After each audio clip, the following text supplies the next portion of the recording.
हमने आज मतदान करने के लिए मतदान केंद्र पे आए और एक अच्छा अनुभव हुआ है, महसूस हुआ है कि निश्चित ही हमारा उम्मीदवार डॉक्टर विक्रांत भूरिया ऐतिहासिक वोटों से जीतेंगे और मध्य प्रदेश में भी ऐतिहासिक जीत होगी और मध्य प्रदेश में कांग्रेस पार्टी की सरकार बनेगी। पार्टी की 18 साल से लोग परेशान हैं, इसलिए परिवर्तन चाहते हैं। उस परिवर्तन के दौर में हमारा झाबुआ का उम्मीदवार डॉक्टर विक्रांत भूरिया ऐतिहासिक वोटों से जीत के और मध्य प्रदेश विधानसभा में जाएंगे, ये हमें पूरी उम्मीद है। और हमारे सम्माननीय सभी मतदाता भाइयों को मैं बहुत बहुत धन्यवाद देता हूँ। Thank you. देखिए, जबरदस्त माहौल है। हम ये कैंपेनिंग बहुत लंबे समय से चल रही है और जिस तरह का जोश है और एक मन बना लिया जनता ने कि इस बार तो सरकार को पलटना है, चाहे वो कर्मचारी वर्ग हो, चाहे मध्यम वर्गीय परिवार हो, चाहे गरीब परिवार हो, चाहे आदिवासी हैं या महिला हो, सबने मन बना लिया। क्योंकि जो पिछले 18-19 साल का शासन काल रहा है बीजेपी का, वो जबरदस्त, उसमें ऐसा कोई भी परिवार नहीं बचा होगा जो शोषित ना हुआ होगा। और झाबुआ की जहां तक मैं बात करूं, एक तरफा कांग्रेस की जबरदस्त लहर है। आप जाए तो उनकी पीड़ा आप सुन सकते हैं। बिजली का जबरदस्त उन पर प्रहार हो रहा है, पानी पीने को नहीं मिल रहा है, कई गांव में सड़क की बहुत ज्यादा दिक्कत आ रही है क्योंकि फलिया नहीं जोड़ पाया है। स्कूल कॉलेज जो बड़े होना चाहिए थे 18 साल में, उनका बिल्कुल विकास नहीं हुआ है।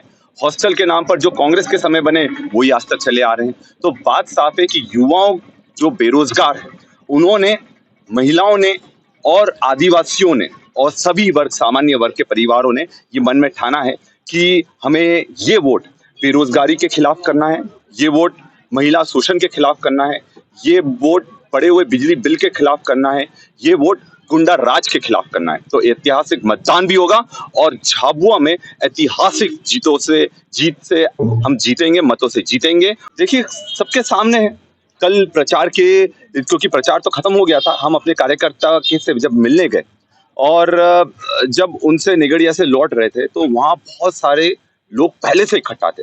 मतलब जैसे कि उनको पास पहले से सूचना थी। सकरी रोड थी, 3 से 4 गाड़ियां हमारे साथ थी और रास्ते में उन्होंने रोकने का प्रयास करा और सब बीजेपी के लोग थे क्योंकि बीजेपी का गमछा उन्होंने डाल रखा था और जबरदस्त नारेबाजी चल रही थी और विक्रांत को मारो, विक्रांत को मारो, इस तरह के वो पूरे जबरदस्त तरीके से डराने धमकाने की कोशिश कर रहे। गाड़ी हमने नहीं रोकी, थोड़ी तेज करी तो उन्होंने जबरदस्त पत्थरबाजी शुरू कर दी।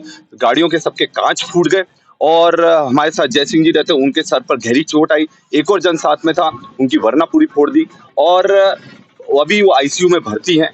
तो ये साफ है कि ये बौखलाए हुए हैं। इनको कल ही समझ में आ गया था कि ये चुनाव नहीं जीत रहे हैं। झाबुआ, धांधला, पेटलावद तीनों विधानसभा में ऐतिहासिक जीत जो है कांग्रेस दर्ज करने जा रही है और निश्चित रूप से जो अभी भाजपा के कार्यकर्ताओं में बेचैनी है, वो रात का जो वाकया हुआ, जो किस्सा हुआ, डॉक्टर विक्रांत भूरिया के काफिले पे हमला हुआ, ये सब उनकी बौखलाहट, उनकी झल्लाहट दर्शाता है और वो ये मान चुके हैं कि भाजपा जो है पूरी तरह से हार रही है। मतदाता, मैंने आपको बहुत पहले भी एक इंटरव्यू में बोला था कि मतदाता ये मन बना चुका है कि जो ये भारतीय जनता पार्टी की सरकार है, जो 18-19 साल में इन्होंने जो जिस तरह से आतंक मचा है, आज बेरोजगारी, भ्रष्टाचार, महंगाई, सारा कुछ चरम सीमा पे है, कमीशन की सरकार बन चुकी है, उसको उखाड़ने के लिए जनता ने ही मन बना लिया है और निश्चित रूप से झाबुआ जिले की तीनों सीटें हम जीतेंगे और मध्य प्रदेश में भी 150 सीट कांग्रेस की कम से कम 150 प्लस आएगी।